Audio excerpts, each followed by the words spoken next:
Assalamualaikum warahmatullahi wabarakatuh.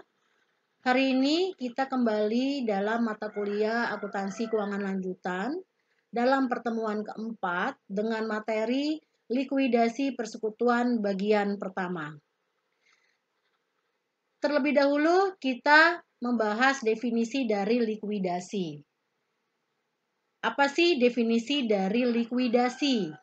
Likuidasi adalah berhentinya kegiatan operasi perusahaan atau pembubaran usaha secara keseluruhan dengan menjual sebagian atau seluruh aktiva perusahaan, membayar semua hutang pajak, kewajiban pada pihak ketiga, dan sisanya dibagikan kepada para sekutu sesuai dengan rasio laba rugi.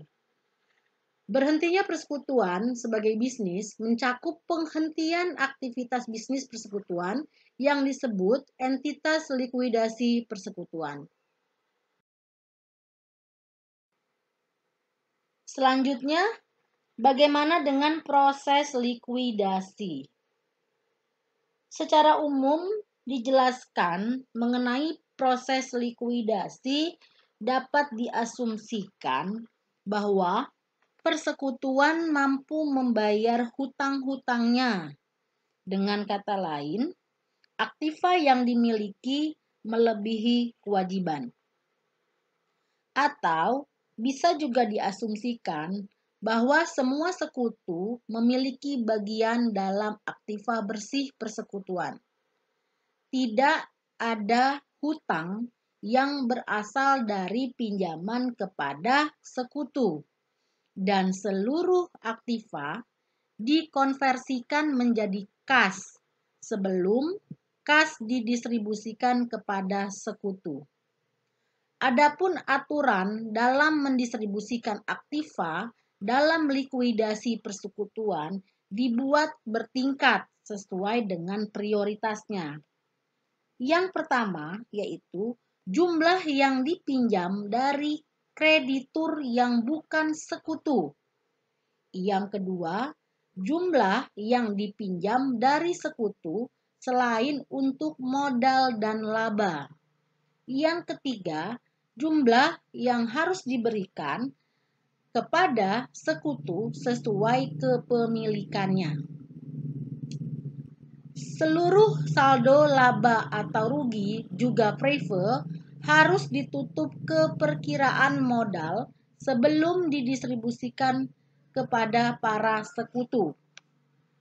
Kekayaan persekutuan tidak boleh didistribusikan kepada sekutu yang memiliki saldo modal negatif.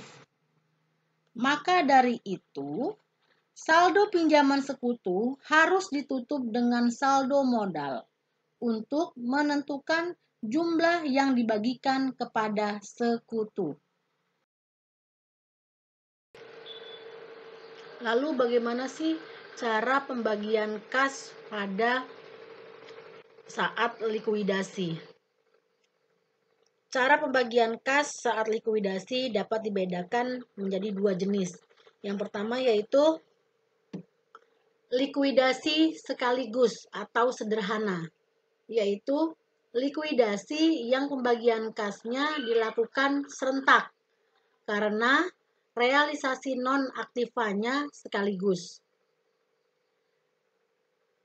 Dalam likuidasi sederhana atau sekaligus ada dua kondisi. Yang pertama yaitu likuidasi sederhana dengan kondisi sekutu secara pribadi masih mampu. Yang kedua, likuidasi dengan kondisi khusus, yaitu sekutu secara pribadi tidak mampu. Dalam likuidasi kondisi khusus ini meliputi dua kondisi yang harus ditekankan. Yang pertama yaitu sekutu yang harus menutup modal negatif dengan aset pribadi dalam kondisi tidak mampu. Kondisi yang kedua yaitu kas yang ada tidak mampu untuk melunasi hutang kepada pihak ketiga. Lalu cara pembagian kas yang kedua yaitu untuk jenis likuidasi bertahap atau berangsur,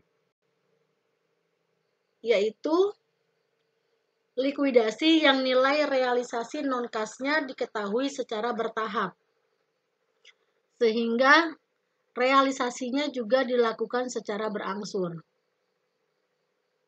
Proses realisasi kadang memakan waktu lama, karena memerlukan prediksi dan proyeksi yang akurat untuk harga realisasi. Oleh karena itu, pembagian kas dapat dilakukan sebelum selesainya realisasi. Dan setelah semua hutang kepada pihak ketiga lunas, berarti sisa kas masih dapat dibagi menjadi hak sekutu.